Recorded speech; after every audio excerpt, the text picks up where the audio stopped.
We expect it's going to be a very hard stage. And some of the guys saying this is the hardest stage of the tour. But before the second rest day, I think this is the hardest part of the race. A lot of dead bodies. I expect attacks from Tadej today. POGAČAR looking to see whether he's putting that yellow jersey under some pressure. It's a hot day all day. It's going to be warm again, so we'll just have to be focused, do our best, and then we'll see.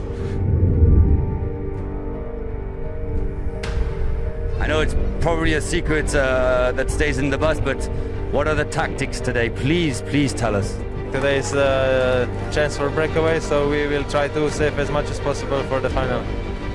And for the final, give it a go straight from the start at the bottom of the climb? We'll see about that. That's the secret.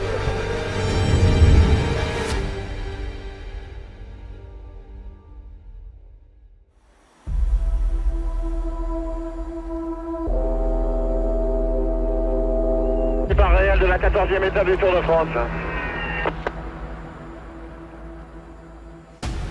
And a really stretched race already, and this race is full on. Look at that, another group of riders jumping across.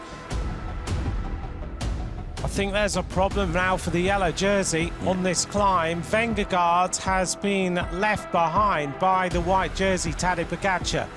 And here is the group that VINGEGAARD is sprinting his way across to. And here is the story at the moment. Caleb Ewan, this is going to be a horrible day.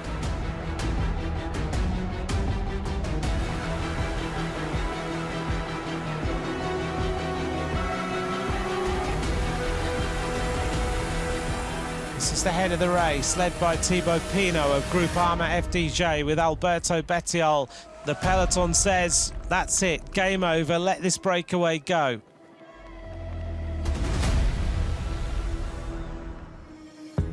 The calm after the storm. Following a wild start, things settled into the expected pattern. 23 riders going up the road to contest the stage win. Louis Meintjes was the best placed on GC a few days after coming second on Alpe d'Huez. Several teams had three options: BETTIOL, Paulus and Oran for EF Education EASYPOST, Großschartner, Kemner and Conrad for Bora Hansgrohe, Fuglsang, Neilands and Woods for Israel Premier Tech. There was also Luis Leon Sanchez, Simon Geschke in the polka dot jersey, Danny Martinez and Thibaut Pinot, who had his pocket picked in Mende in 2015.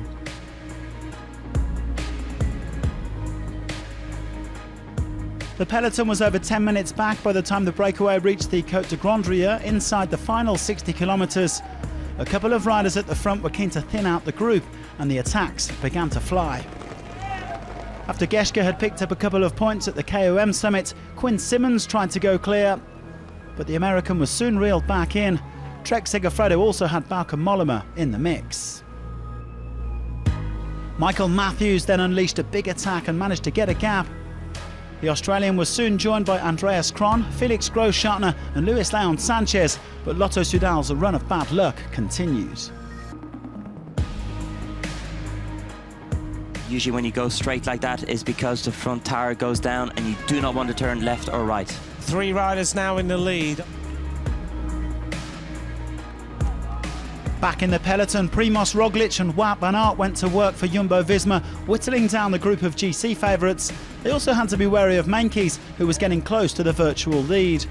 The big guns were all there for the final showdown on the Côte de la Courneuve, with Matthews unleashing at the front.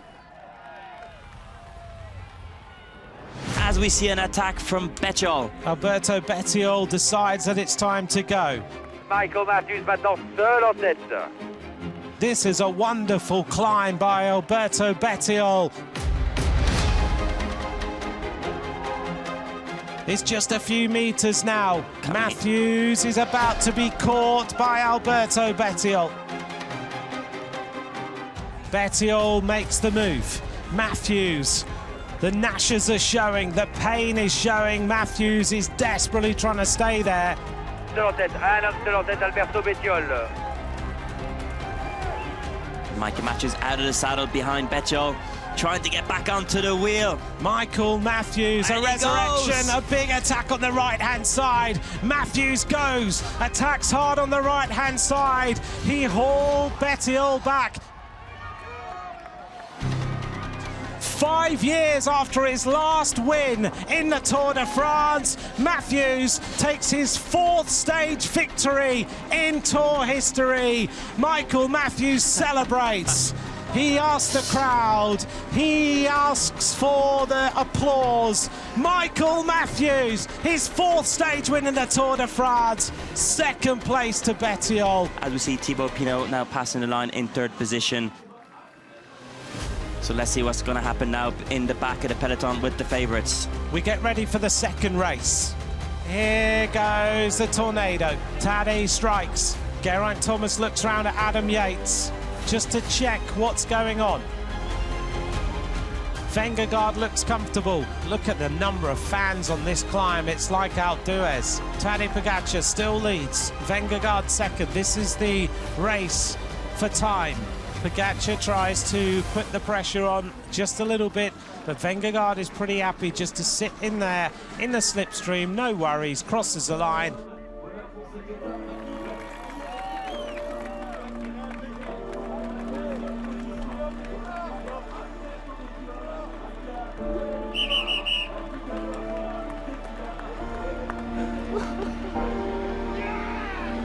We got it, boys. We got it. This is what it shows. Always keep believing. Always keep believing. I think it's pretty much the story of my career. Had so many roller coasters up and down. How many times I've been smashed down to all the time get back up. This was for my daughter today. She's 4 years old, and I really just wanted to show her the time I'm away all the time is to show her what I do it for. And today was that day. Matthews ends his 5-year drought on the Tour de France after 2 second places in the first week. He now has 4 in total. Bettiol and Pinot 2nd and 3rd.